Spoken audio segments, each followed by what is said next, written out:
Sorry. 하나, 둘, 셋. 안녕하세요, 여러분. 켈리 같이 공부입니다. My mic is tangled up. You see this right here? Don't yell at me. Anyway, if you hear, see, I'm trying to be like professional and stuff and have like ambience and stuff, but it's not working. If you hear my computer about to blow up, that's because it probably will. Not actually, but like, this computer's been through it, okay? But a computer is a computer. Ungrateful, you will never hear me. Anyway. I'm sorry, I keep getting distracted. I don't really have too much of an intro, so let's just get into it straight away. Language immersion. What is it? Language immersion is essentially actively surrounding yourself with... My camera's about to die, hang on. Language immersion is essentially actively surrounding yourself with your target language, and by actively surrounding yourself, hopefully learn academic content in a more contextual based sort of surrounding. So for example, most of you already do this without even realizing it. Maybe we're going to talk about Korean because that's the main language that I study. For those of you studying Korean, if you watch K-pop music videos, if you watch K-dramas, that's language immersion. If you're studying Japanese, watching anime and such, that's language immersion. Studying Chinese Mandarin, C-dramas, language immersion. Any sort of consuming of media in your target language is language immersion. By listening to it, not only are you familiarizing yourself with the sound, but you can also learn better pronunciation tips to sound more natural. You'll hear more commonly used vocabulary, grammar that you might normally study in a textbook in context, which is very helpful for learning your language. The thing with language immersion though is that it can sometimes be a bit distracting. You have to be pretty disciplined to not get distracted, I'd say. I used to try and study with K-dramas, but I tended to find myself watching the K-drama rather than actually paying attention to any vocabulary or any grammar. A way that you can study is writing down any new words you hear, writing down any grammar that seems unfamiliar, anything that seems so it begins. Anything that seems generally interesting to you. Of course, this usually is a bit easier if you're watching something or the media you are consuming, which could range, by the way. It can also be podcasts. It can be the books you're reading. It can be articles, news media. It could be filtering your Instagram posts and maybe following meme accounts in your target language. It could be anything like that, from small things to obviously longer media. It really just depends on what you would like to consume, what your goal is for learning this language. For example, for me, I like conversational stuff. My whole goal with learning languages is just to be conversational. So watching school dramas or everyday dramas, like for example in Backstreet Rookie, that has very convenience store setting.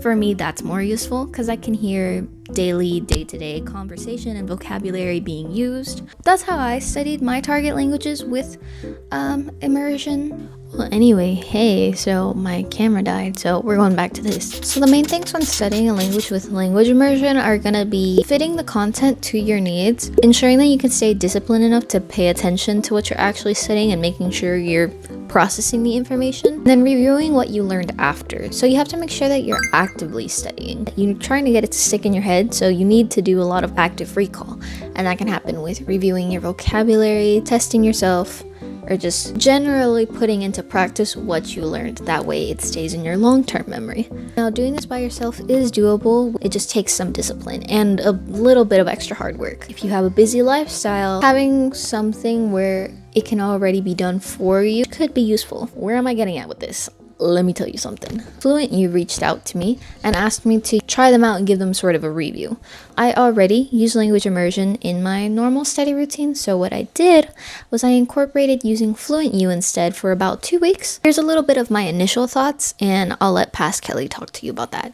So when I first set up my profile, I immediately noticed how clean and easy to navigate the interface was, which I really liked. They offer a ton of languages, but I set mine to Korean, picked a daily goal, and jumped into my first lesson. At first, things felt pretty easy, but I wanted to challenge myself, so I tried the YouTube import feature to study more complex videos. Then I took it a step further by using the interactive captions and loop feature to shadow the dialogue, which really helped push my skills. So here's how that went. Today is day 4 of using Fluent U.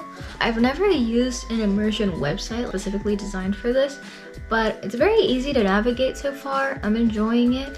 What I do want to try is shadowing with this. So if you take a look here, I have subtitles here that they go as the title plays, or as the video plays.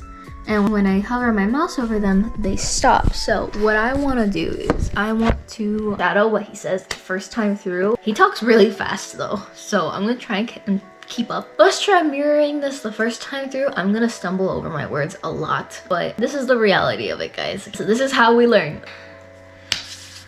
Hey, 시작.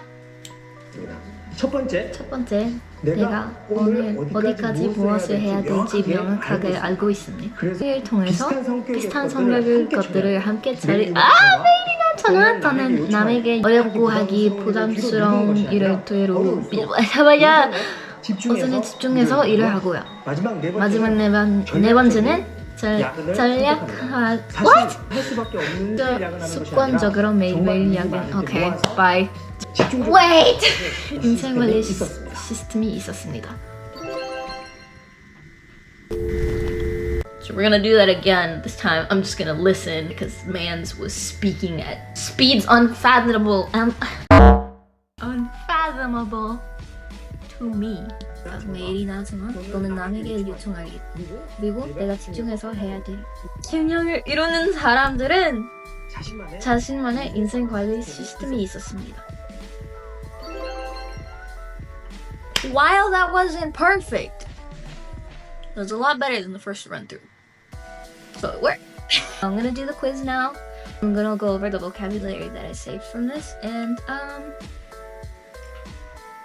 yeah. So as you can see, the website is very easy to use. It's pretty self-explanatory. They have a wide range of content that you can pick from, and I have a little bit more information for you about the thing that I wrote down because your girl here likes to ramble. We both know that. So let me tell you about Fluent U in a more concise way. Fluent U combines real-world videos with interactive learning tools to help you learn naturally. You can use their Chrome extension to turn any Netflix or YouTube video with subtitles into a personalized learning experience. You can even import YouTube videos of your choice.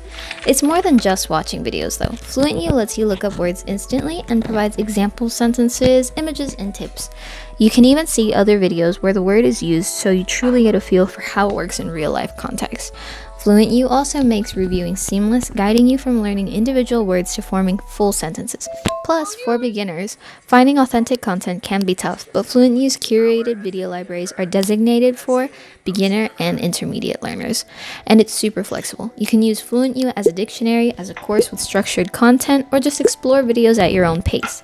It's available on web, iOS, and Android, so you can take it anywhere. If you're ready to take language learning to the next level, check out Fluent U. I will link it in the description down below, and they have a 2-week free trial so you can try it for yourself and figure out if it's something that works for you or not. If you can and you have the opportunity to invest a little bit into your language learning journey, you'll find that it'll make it a lot easier for you.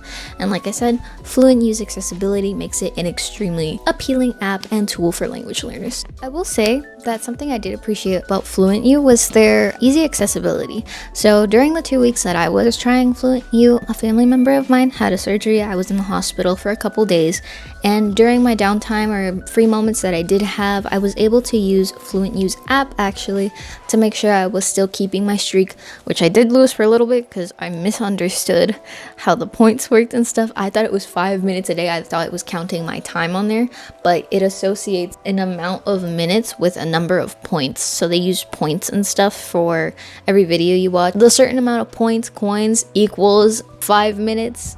And I thought it was literally 5 minutes I spent doing that. I was good, so I lost my streak for about 3 days, which hurt my feelings a little bit, but your girl was good.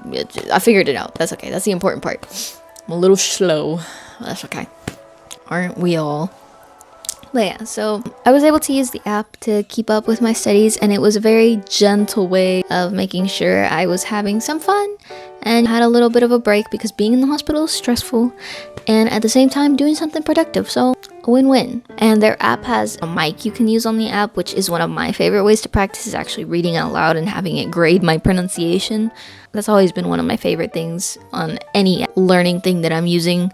I like that feature a lot. It's one of my favorites. So Fluent U has it. It was really helpful. I definitely suggest you guys try it out yourselves and let me know what you think about it. So those are my thoughts on Fluent U.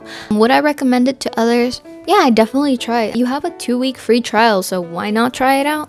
And like I said, it's a very natural, easy way of keeping language learning and immersion part of your daily routine that, again, if you have the opportunity to, definitely invest in it. But if not, at least get your 2 weeks for free. What do you lose? Nothing. It's free. Anyway, thank you so much to Fluent U for sponsoring this video, and let's get back into it. I'm gonna check on my camera so it doesn't die on me again.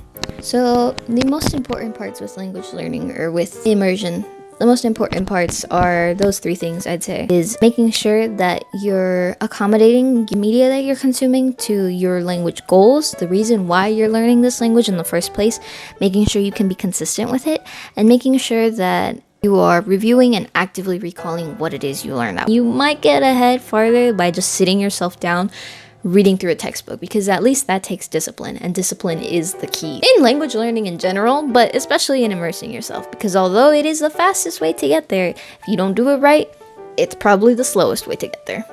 So a lot of it will depend on you. That's pretty much all I have to say. I think I'm done yapping for today. You guys have any sort of resources, apps, or anything you'd like me to try, review, check out, share my opinions or thoughts on, then let me know in the comments down below. If you guys have anything you guys would like to share with me as well, then let me know as well. I'd love to hear about your dog Max and what kind of watermelon you ate and how you ate it. Anyway, I think I'm done yapping. So 여기까지 봐주셔서 너무너무 감사하고 구독해주세요. I will see you guys around. I will see you next time. And happy Valentine's Day. I believe the day I'm posting this is either the day after, day of, or day before Valentine's Day. So happy Valentine's Day to all you lovely people. Yes. And I'll see you guys next time. So 여러분, 다음에 봐요. 안녕. I was gonna put kiss. Wow, what are we? No, I'm kidding. Well, it's Valentine's Day. Yeah, it's in spirit, so okay. We'll see you next time. So 다음에 봐요. I already said that. Bye. And thank you Fluent U again for sponsoring this video. Guys, check out the link in the description down below. 2 weeks free. Take it. Advantage of it, please. Okay, bye.